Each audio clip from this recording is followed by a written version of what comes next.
Selamat pagi, selamat siang, selamat sore, selamat malam. Salam Milan. Garis keras di sini, bertemu lagi di channel monolog opini amatir dan update berita singkat semua tentang AC Milan. Bagi sobat Milan yang mau subscribe, alangkah baiknya diklik dulu tombol subscribe-nya. Yuk sama-sama kita bangunin rasa tidur untuk menuju Liga Champions. And always, sempre Milan.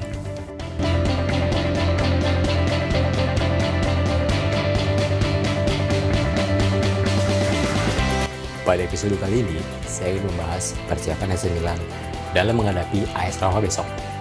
Mulai dari formasi, berita kabar dari para pemain, serta ditambah sedikit pendapat dari diri saya sendiri. Pertandingan sendiri dijadwalkan akan berlangsung pada hari Selasa besok jam 3.45 waktu Indonesia Barat kalau menurut Google. Dan menurut RCTI, kalau tidak ada halangan akan disiarkan langsung pada pukul 2 waktu Indonesia Barat. Dan semakin aneh lagi, setelah saya lihat di website football Italia, kick-off-nya ditulis jam 19.45 waktu United Kingdom. Kalau dikonversin ke waktu Indonesia Barat, berarti jam 2.45 pagi. Berarti tiga-tiganya beda semua. Aneh ya. Kalau menurut saya, ya udah, mending nggak usah tidur lagi. Atau bangun jam 2 teng biar amannya. Kalau belum mulai kick-off, ya tunggu aja bentar. Demi Milan. Dan untuk sampai sekarang, nggak ada berita official apa-apa juga mengenai pertandingan akan ditunda.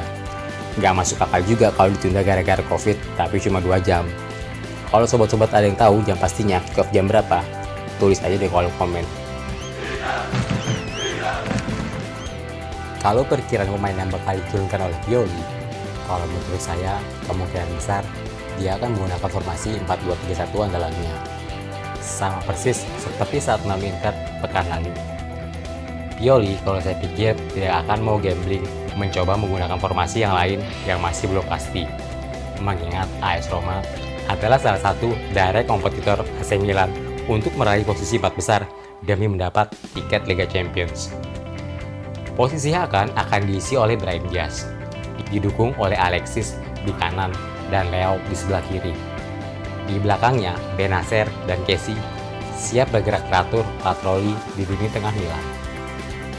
Di belakang, Gigio sudah menjadi harga mati, serta ditembok oleh Simon Kjaer dan Kapten Romagnoli sebagai center back. Davide Calabria dan Theo Hernandez saya pilih sebagai fullback AC Milan untuk lari naik turun di sebelah kiri dan kanan. Ujung tombak sudah jelas pasti Ibra kayaknya akan diturunkan dari awal pertandingan dimulai. Untuk kubu Roma, Fonseca kayaknya akan menggunakan formasi 3-4-2-1.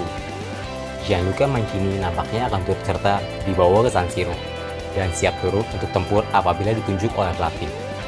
Seperti yang diberitakan tadi pagi oleh portal media Tribun Kaltim, jikalau bek AS Roma ini dipastikan tidak akan tampil karena positif terjangkit COVID-19.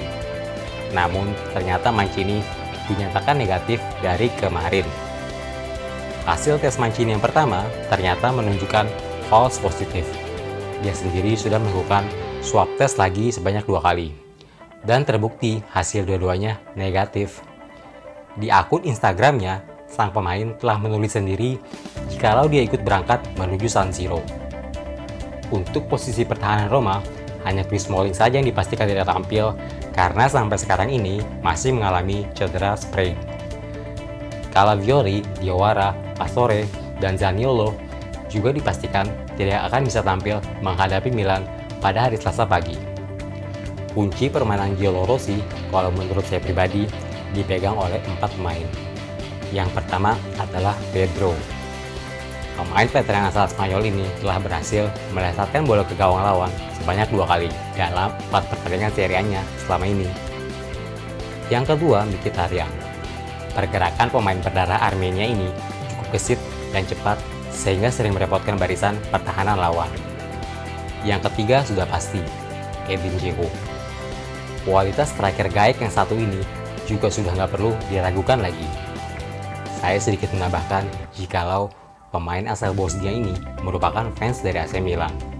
Saya ingat, dia sendiri yang menyatakan pada wawancara dirinya dulu tahun 2010-an, kalau dia adalah seorang Milanista. Pada waktu itu, Milan memang berencana untuk merekrut Dzeko dari Wolfsburg. Bahkan Galliani dan Breda sampai bela-belain terbang ke Sarajevo untuk menjalankan misi membawa pulang Dzeko. Dzeko-nya sendiri sudah nggak pakai pikir dua kali. Dia sudah siap bersedia memakai seragam merah hitam secepatnya. Dan kalau nggak salah, dia juga sempat sampai bercanda mengenakan seragam AC Milan di atas seragam yang dipakainya pada suatu kesempatan di salah satu akhir pertandingan Wolfsburg. Emang sudah benar-benar niat dia untuk menjadi bagian dari tim idolanya. Pinangan dari klub manapun berani dia tolak mentah-mentah hanya untuk Milan. Ini yang ngomong orangnya sendiri ya. Dia diwawancara oleh salah satu media massa. Namun, memang takdir menetapkan jalan yang berbeda untuk Dzeko dan Milan. Wolfsburg tetap kekeh nggak mau turun dari 40 juta euro untuk bandrol seorang Dzeko pada saat itu. Milan nggak berani juga ngeluarin duit sebesar itu untuk menggait seorang striker muda. Mundur teratur yang ada akhirnya Galliani dari rencana merekrut Dzeko. Dzeko-nya sendiri, menurut saya, juga nggak ada pilihan yang bagus untuk dirinya selain extend kontraknya di Wolfsburg. Paling enggak, dengan extend, dia pasti dapat raise gaji yang signifikan. Plus nggak perlu repot-repot adaptasi lagi di klub baru. Yang paling aman buat karirnya dia, ya tetap stay di Wolfsburg, karena dia udah tahu medannya. Itulah profesionalisme. Kadang-kadang kita nggak bisa ngikutin kemauan hati. Respect juga untuk Dzeko, untuk bisa menerima keadaan, tetap tenang, dan menjalankan kontrak walaupun sudah saling ketemu tatap muka, jabat tangan, dan menemukan kata sepakat dengan Galliani dan Braida. Milan juga akhirnya telah mendatangkan singa yang terluka dari Barcelona dan sukses membuatnya kembali tersenyum dan mengaum lagi. Dzeko-nya sendiri hanya sekitar 6 bulanan setelah dia extend kontraknya dengan Wolfsburg, dia dijual ke Manchester City dengan bandrol 37 juta euro. Kalau dilihat dari nominal akhirnya, emang Wolfsburg-nya sendiri yang ternyata kebaca mencoba untuk ngebluff Galliani. Gak bisa bung, Condor mau di bluff. Kayaknya dia kalau nawar cukup sekali aja deh, gak mau ribet. Jam terbangnya udah beda juga. Oke, jauh banget dari topik awal. Balik lagi ke formasi Roma. Apa tadi? Oh iya, pemain keempat yang menjadi kunci permainan Roma kalau menurut saya adalah Jordan Veretout. Dia sendiri sudah mengkoleksi 3 gol di 4 pertandingan AS Roma di Serie A pada musim ini. Dan Milan sendiri sudah dikaitkan ke pemain yang satu ini dari bursa transfer musim panas kemarin dan tahun lalu. Untuk Hakan Çalhanoğlu sendiri diberitakan oleh Gianluca Di Marzio di website official miliknya. Dia sangat ingin sekali untuk masuk skuad Milan untuk melawan Roma. Paling enggak bisa available jika ditunjuk untuk turun ke lapangan. Sang pemain melakukan terapi dan 2 kali workout setiap harinya, pagi hari dan sore hari. Dia mencoba segala cara untuk bisa mempercepat proses recovery-nya. Dan menurut berita dari Milan News IT, akan ada tes menyusul untuk Hakan pada esok hari untuk menyatakan apakah dia bisa diturunkan untuk melawan Roma. Saya pribadi sangat menghargai apresiasi dari Hakan Çalhanoğlu. Dia ingin cepat kembali berjuang membela Rossoneri lagi. Namun, bukan bermaksud untuk mengkokblok kemauan dari Hakan. Saya hanya coba sedikit untuk melihat dari big picture-nya sendiri. Impuls, ego, niat baik, keinginan, dan harapan harus bisa dipisah-pisahin. Kalau memang nanti dari hasil tes dinyatakan belum bisa turun, ya lebih baik jangan turun dulu. Berpikir untuk jangka lebih panjang. Kalau nanti dipaksain turun, tapi akhirnya malah membuat cederanya makin parah atau lama, mau nggak mau kan Milan juga yang rugi untuk panjangnya. Pioli juga pasti sudah tahu role-nya dia mesti bagaimana. Seperti saat pertandingan AC Milan pada musim lalu, saat menarik mengeluarkan Zlatan dan memasukkan Leao. Melawan tim mananya saya lupa. Milan berhasil menang dengan mencetak gol sampai 4 biji. Tapi nggak ada satupun gol yang tercipta dari Ibra.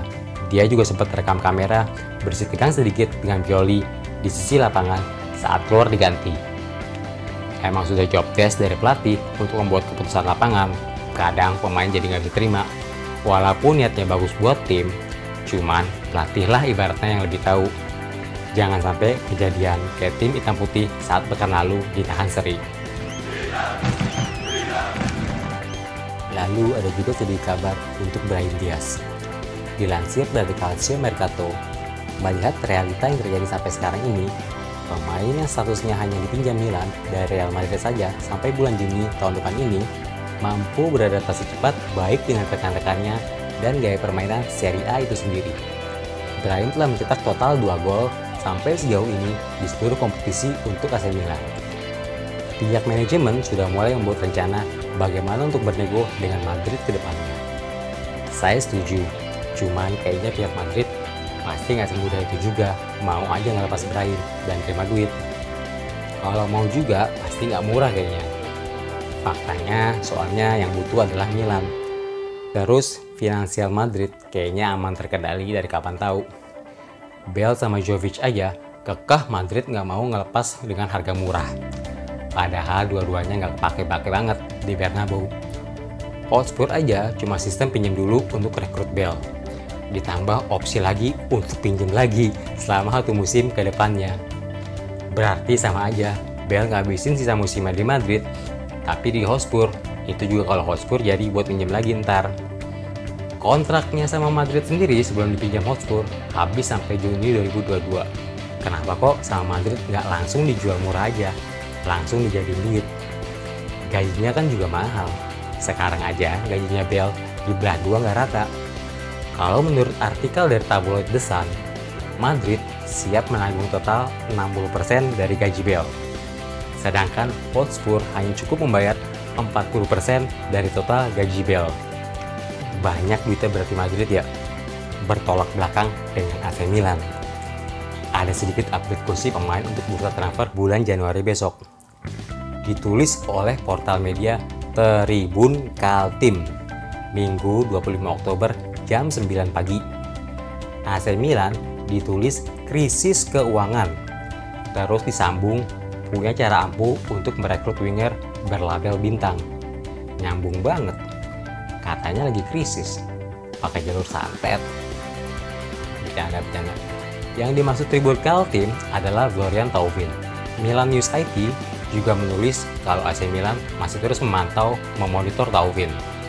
Seperti yang saya pernah bahas dulu, kontraknya habis Juni 2021 besok.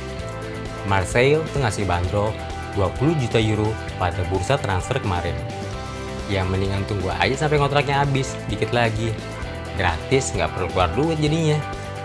Tinggal nego gaji. 2 jalur yang dimaksud Tribun Kaltim adalah menunggu sampai Juni besok pas kontraknya habis. Tapi perlu diingat, klub sepak bola di dunia bukan AC Milan saja. Keputusan akhirnya di Thauvin.